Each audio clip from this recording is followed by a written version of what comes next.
Welcome back to the Hit Home Podcast. I'm Natalie Hashka, city girl turned entrepreneur who turned a big dream and a bold house flip into a thriving real estate brand, hitting my first six figures in my 20s. This is where we get raw and real, because life, entrepreneurship, and unapologetic womanhood deserve nothing less. I'm navigating life as a strong, independent woman who refuses to shrink, settle, or conform. And if that's you too, then you're in the right place. From personal growth and pop culture to behind the scenes real estate truths, no topic is off limits. I'm so glad you're here. Get ready for unfiltered stories, big laughs, and connections that will seriously hit home. Let's dive in. Hey guys, I'm back. Okay, so today we're going to be talking a little bit about homes and real estates. We got demo days, meltdowns, and renovation realness. So a lot of people ask me how I got into real estate and like how I came up, how I made my money, and all of those things. And in previous seasons, we spoke about like renovating and, things that we saw in homes and in real estate. So I thought I would come back and touch on this because a lot of people ask questions, and I feel like looking at a whole bunch of different things, return on investments, maybe what I would do differently, what I have done, would be a good topic to touch on. So every house that I have purchased has always been a fixer-upper. I have never purchased a turnkey home or like the pretty home on the block. One, I'm self-employed. Two, I've bought every property alone. Those two things in itself make buying a home extremely difficult. So I have always been in a position where I had to buy what I could afford, and I always had a vision for it. I mean, growing up really poor, we never had the luxury of having a pretty home, period. So I remember being young and always just wanting to have like a home on my own, mostly for like that security, stability, and safety, knowing that like a landlord wasn't going to come and evict us, And housing is a fundamental for everybody. I don't care who you are, how much you make, what you do for a living, none of that matters. Housing is a fundamental right for every human being, right? Having shelter. And that's why I'm so passionate about real estate, because I love helping people get into a home, right? So for me, a home is symbolic for so many different reasons. Thankfully, I grew up with a mom who was into interior decorating and design, and she had like this creative art flair, and she was always painting and decorating and trying all the new things that Martha Stewart had out and about on TV, in a magazine, wherever she could find it. So for me to date, and I think one of the reasons why I'm so good at what I do as a realtor is that I can walk into a room, into a space, and I can see a vision for it right away, whether the house is vacant with no furniture or whether it's just been poorly decorated and not showing its best use of space. And there's a saying in real estate that when you find the house, you have already decorated before you moved in, because you typically know when you walk in and you're envisioning cooking here, chilling here, kids over here, Thanksgiving here. You can just envision it in your head. It's this feeling that you have. So for me, I bought my first house, and I'm trying to remember the year. I think it was in 2011 from my memory. And it was a power of sale. Bank of Montreal had it at the time. Now keep in mind, I had put in 8 offers on other properties. And it was at a time where there were multiple offers and bidding wars. And so I was just tired. I was fucking tired. I was like, this is a full-time job on top of working. And so we were driving, my mom and I, and we saw this house. And I was like, oh, and we pulled it up and looked at it. It was like legit piece of shit. Like literally like broke down piece of shit. Like when my family saw it, they were like, what were you thinking? but all I could see was a vision for it at the end of the day. And I contacted my realtor to inquire about it. I went and saw it. They were holding offers. And I remember putting in the offer and telling my mom, if I don't get this one, I'm taking a break. Like, I can't do this anymore, because it's such a weird feeling putting in an offer after offer and you never get a property. And then all you're doing all day, day in and day out, is like looking at listings, and you're on realtor.ca and you're making sure you haven't missed anything and trying to get to the open houses and trying to see the property and looking at when they're accepting offers and presenting offers. It's a nightmare if you've been there. So we put an offer in, or I should say I put an offer in, because only myself purchased the property. And I remember I was getting ready and my agent called me and she said, I got it. And I said, fuck off. Yeah, right. Like, I didn't believe it at all. And she was like, no, you got the property. And it felt so surreal. I was like, there's no way I got the property. I'm a homeowner. What the fuck? And so I had gone in firm. I had already been pre-approved. I think I had had my home inspector do a walkthrough prior to the offer, because we were in competition and it was a power of sale. Like, you really can't have any conditions in there for like financing and home inspection and insurance and all of that. So it was a clean offer. I went in at my highest price that I felt it was worth, and I got the house. And it was a super quick closing. Like, I don't remember if it was like 2 or 3 weeks, but it was hella quick. So I got it in the fall of 2011. And it was super exciting to know that I did that all on my own.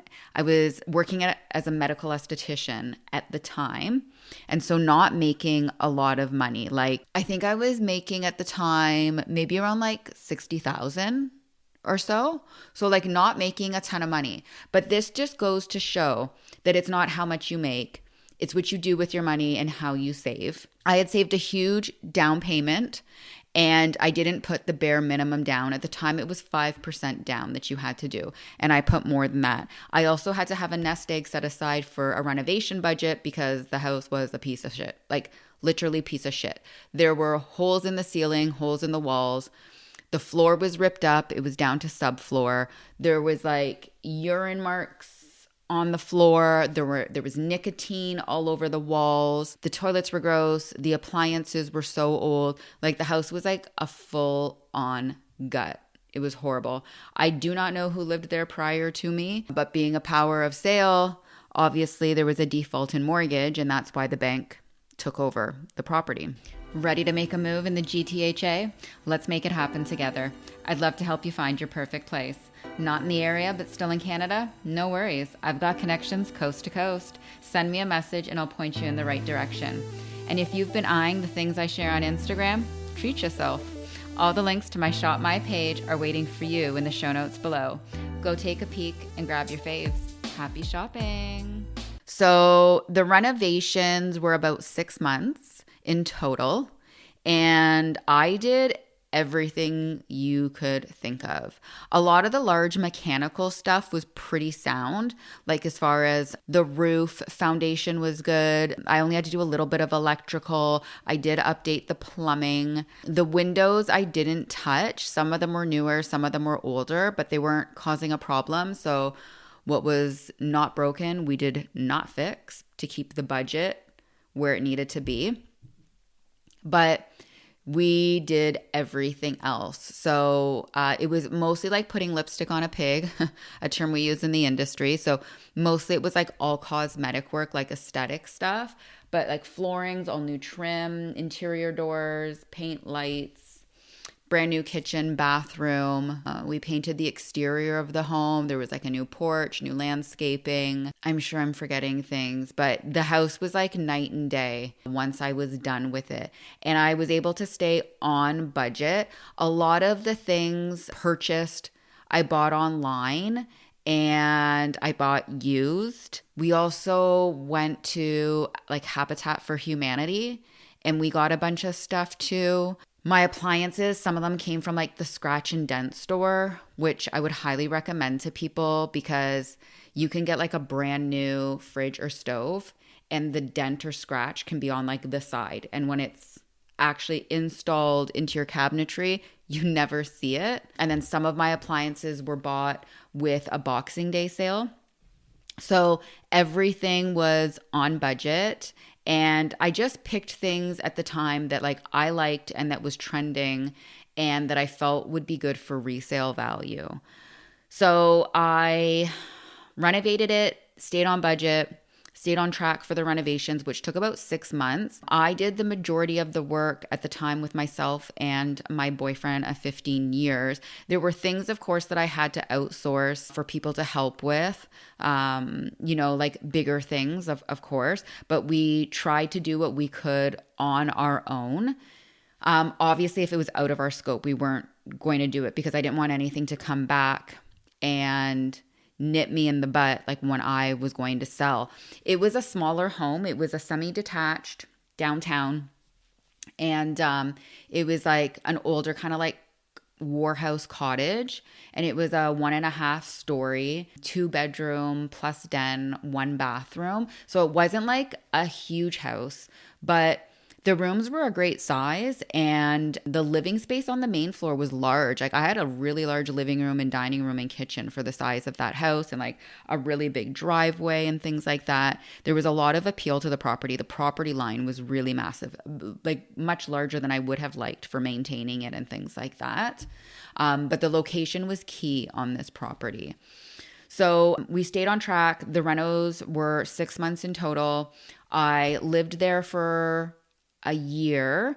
And then I had decided the market was still really hot at that time. And I was toying with the idea of whether I stay there or whether or not I sell it. And I remember talking to some friends and they were like, you can make any place home. If you have a chance to make money, you should sell the property. And like, I loved the home, but then I didn't. And then I really wasn't like tied to the home. I wasn't married to the home, so to speak. Like I would sit back and I would look at it and I'd admire it. Like I really did enjoy it and love it. But I felt like there was something missing and I couldn't really figure it out. And maybe that's because we hopped around a lot from like house to house when I was young. Like we never stayed anywhere too long. And then like you have friends or whatever. My boyfriend at the time, he had been in the same fucking house that he was born in. And I was like, what the hell? Like how does that happen? Like that was so weird to me, so foreign. So I'm never really like married to any one place. I can make any place a home. And there are so many different types of home, like architecturally that I like and different parts of the city that I like. So I remember at the time calling my agent, and this was the agent that originally mentored me when I was like 18 years old. And she came over and she evaluated the property for me. And I remember being like, oh my God, like that's what I can get for it? And she was like, yeah. And I was like, okay. So it's been a year now, okay? And it's like the fall now of 2012, okay? And so I'm like, okay, listen, let's put it on the market. I want a short listing. I'm not doing a typical listing. A typical listing is like 90 days. And so I was like, I want a short listing. If it doesn't sell, then I want it off the market because I just want to decorate for Christmas and enjoy the holidays. I do not want to be bothered with this. And I didn't need to sell. It was like I was just dipping my toe in to see, could I really get what she said I could get for it? So we held offers and we had a ton of showings. I can't remember how many offers we had on the property, but it sold over asking. And I remember I wanted to take my washer and dryer with me. This is so weird because it was a really good washer and dryer. But the people who bought it said that they wanted the washer and dryer. So I ended up throwing it in. But it was in multiple offers. It went well over asking. And then I moved out. It sold quickly. I ended up moving out early 2013. And that was how I made my first 6 figures off of real estate. I wasn't a realtor at the time. I was a medical esthetician, but I took the money that I had, I put it in to a piece of shit, literally. And I just had a vision, and I sat on the property for a short period of time, not even long.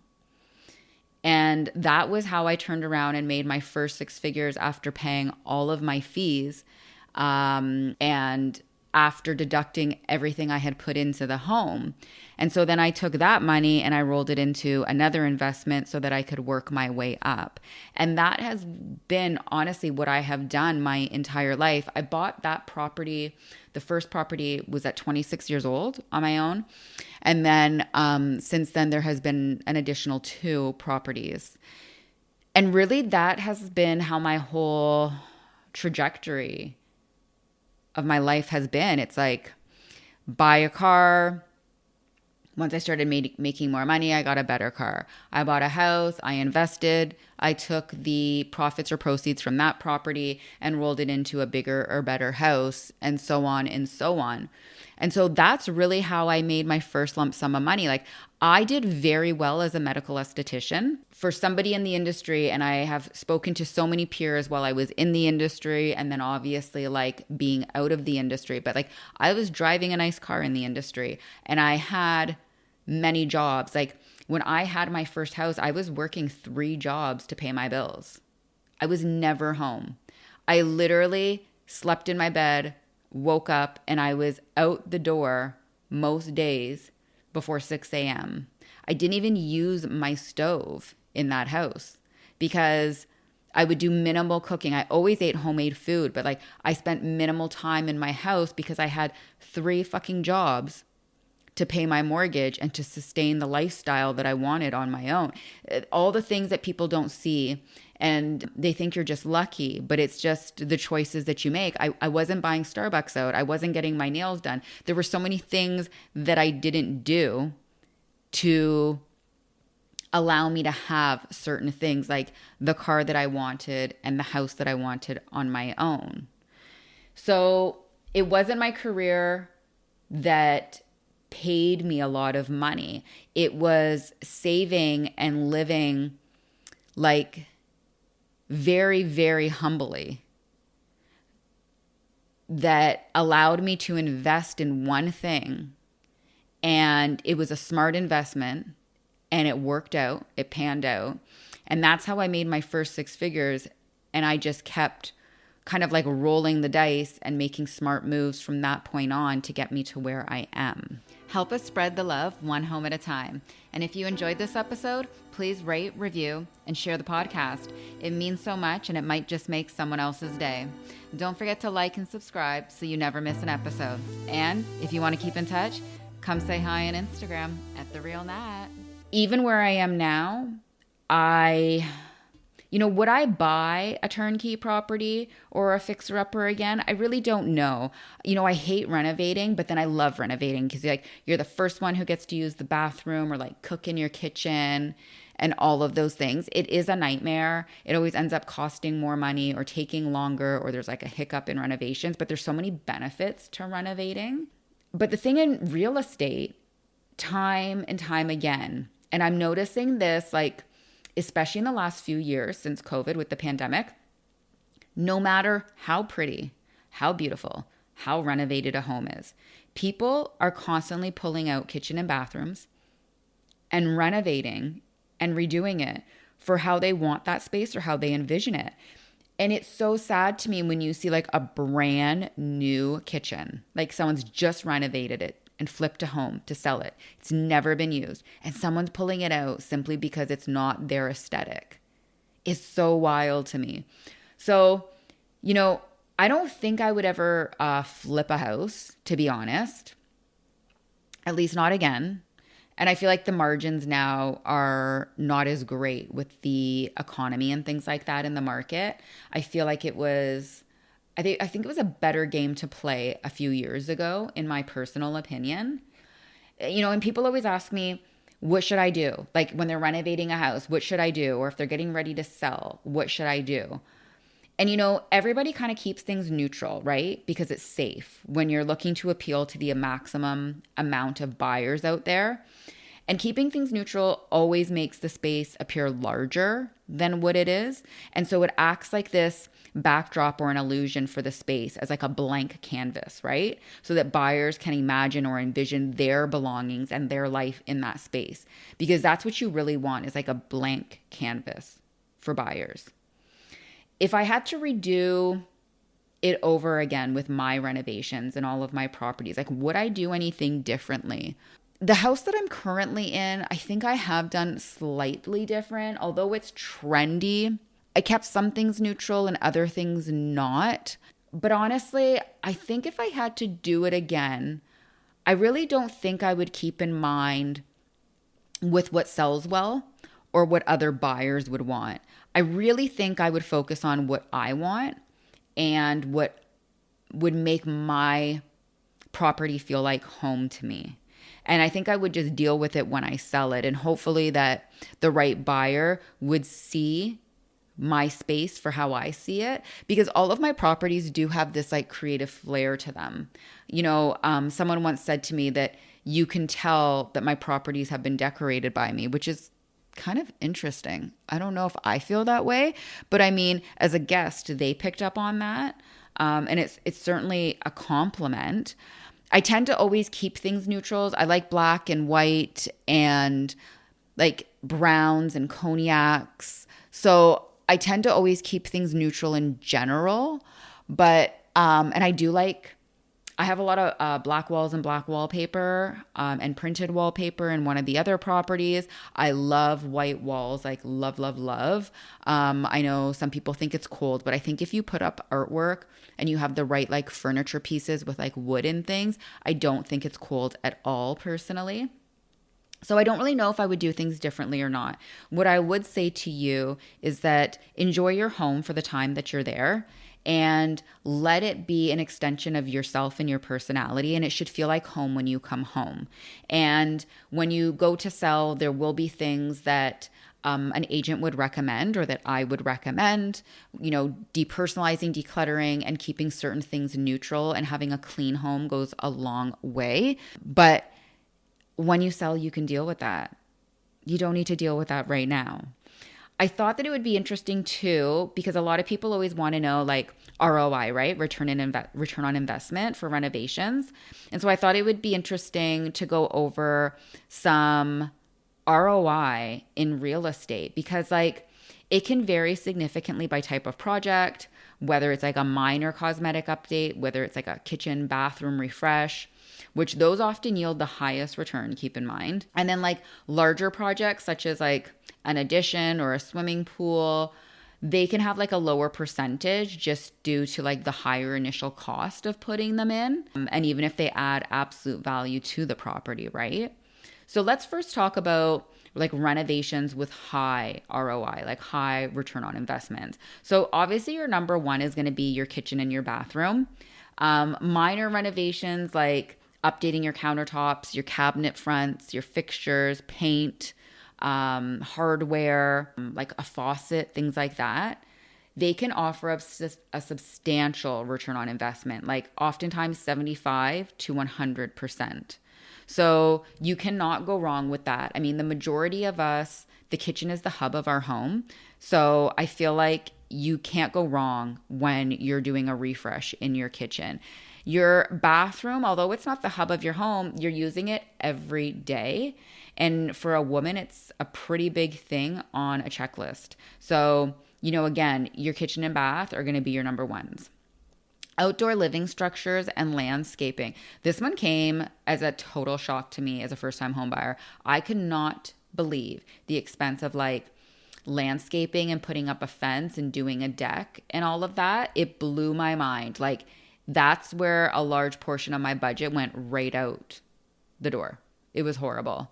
So projects like outdoor kitchens can see returns as high as 100 to 200%. General landscaping can add 15 to 25% to a home value. I think now too, especially since like the pandemic and COVID, your outdoor space is such an extension of your indoor space, right? And I don't really think that's changed much. I think so much of us enjoy the outside space. Even though our summers are quite short in Canada, I just feel like so many people really do appreciate, even if it's a small space, having it done well where they can sit and relax with a cup of, coffee or a glass of wine or entertain, right?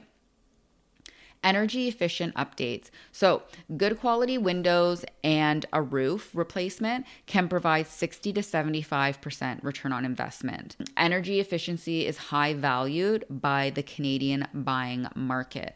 It's hard too because these are the things where they're quite costly to do.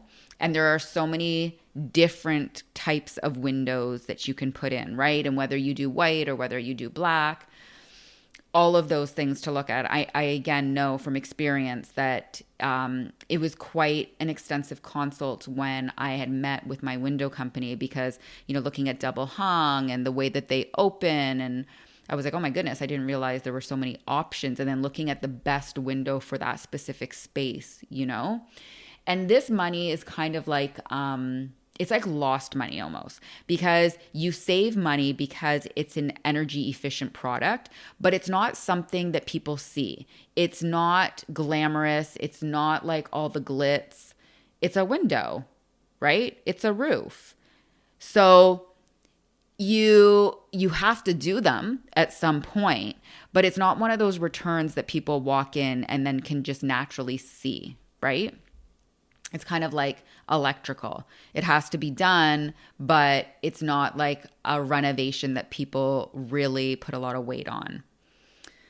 Okay, we've got home additions. So adding square footage can absolutely increase like your overall value, but high cost per square foot can result in a low percentage return on investment. So only around like 40 to 60%. It's best undertaken for usually like a personal need rather than purely for investment. So a home addition is best like if you're in that home and you're going to stay there long term. I would not recommend doing a home addition for somebody who is going to be living in a property for a short period of time or somebody who is flipping because people will generally see that as like, a value add only if it benefits them. And oftentimes it doesn't really benefit them with a home addition. It would benefit like the current owner, right? So I would say be mindful of that because you don't really get your money back out of a home addition. And home additions, like a lot of people will put up like a really large shed, almost like a little coach house on your property. They'll extend it off the back of their home or they'll do like a second floor addition. That's like usually the things that we see in real estate. Swimming pools. Okay, so this one's interesting because swimming pools didn't add or really like subtract from value prior to the pandemic. As soon as the pandemic hit, anyone who had a pool had the hottest commodity you could find in real estate because we all couldn't leave our house and we were looking for things to do. But prior to that, like truthfully, people would look at like a hot tub or a swimming pool and automatically think, like negative expense and that it was like money gone, right? And so those things too typically only had value to the buyer if the buyer saw value in that. And oftentimes it's because they're limited to seasonal use. So swimming pool installations can have like a high variable or often low with a lower return rate on investment, usually around 25 to 50% only. And that's just because it's due to the high maintenance costs on them. And again, that limited seasonal use in most of Canada weather, right? Foundation waterproofing. So this is something that's crucial. And I would say anyone who renovates a basement, this should be your first thing that you should do, right? Checking for any kind of water damage, mold or mildew, and doing like foundational waterproofing before you put your money into renovating your full basement. I've seen so many people do this backwards and then water comes in and their whole reno is totally destroyed and your money and your investment is out the window. So for foundation waterproofing, like while crucial for home integrity, this may offer like unfortunately like a lower percentage return on investment. It's super costly, but it's not really something that people see value in when they're buying, if that makes sense. It's a nice bonus, but it's not going to be like the same appeal or return that like a kitchen or a bathroom has. Some considerations for return on investment. So inflation, you should be aware that like inflation can impact the purchasing power of your renovation budget and the projected value of your investment over time. Market demand. So this one is important to note because considering what buyers in your specific area are looking for and are willing to pay, that's huge, right? So you could put all these renovations into a property, but if it doesn't appeal to the buyers in that specific area, it's a waste of money. You know, it's like that whole thing about like over improving your property for the street. And that happens all the time. People over improve, and it's great for the surrounding properties who are, you know, inferior to yours because you're the superior property. But it's bad news for you because you won't be able to get that money out at the end of the day. You don't want to have the best house on the block. You don't. You're better off having the worst house on the block because all of the other properties are going to bring your value up than you being the best house and all you do is bring all the other shitty houses' value up to match yours. Personal versus investment. So projects like additions or pools are best pursued for personal enjoyment if the primary goal is not a high percentage return. So when you're adding a project, an addition, a pool, a hot tub, a sauna, all of these things, you should not be looking at them as a return on investment for your property. You should be looking at them as personal enjoyment for the time that you were there in the property, because they just don't yield the same type of return on investment that other renovations do. So choose wisely where you do put your money, of course, and I don't think you can go wrong. But all in all, buy the property that appeals to you. Renovate it the way that it appeals to you. Enjoy your home, enjoy your space for the time that you're in it. And when it comes to selling, you know, if you're not in a rush, obviously to sell it in a seller's market so that you can yield the highest profit, proceeds, return, however you want to say it, is ideal. And you deal with it at that time, right? If you have to neutralize things, if you have to declutter, depersonalize, but live in a home that embodies you. Live in a home that feels like you when you open up the front door and you're happy to come home to. I hope you guys have enjoyed this episode. I hope you enjoyed hearing a little bit about how I made my first six figures and how I rolled that into other things. I know, again, that's something that a lot of people ask. And despite the property, you know, ugly houses need love too. I say that all the time, whether it's a power of sale, an estate sale, or just a home that's old and beat up and hasn't been given any love. They all need love. And you can bring back any home with a little bit of TLC, some time, effort, money, all of that. So if you have any questions about today's episode, feel free to contact me directly. Otherwise, thanks for always being here and listening. And until next time, guys, bye. That's a wrap. Consider this episode officially tied with a bow. Thanks for hanging out today as we got real, raw, and unfiltered about life, womanhood, and everything in between. If this episode hit home for you, tap those stars, subscribe, and make sure you don't miss the next one. Remember, we're here for real conversations and raw connections. So don't stop here. Come find me on Instagram at @TheRealNat and say, hey, loved this episode? Share it and tag me. I love seeing what resonates with you, and it helps me keep the free content coming. Until next time, on the podcast that always feels like home.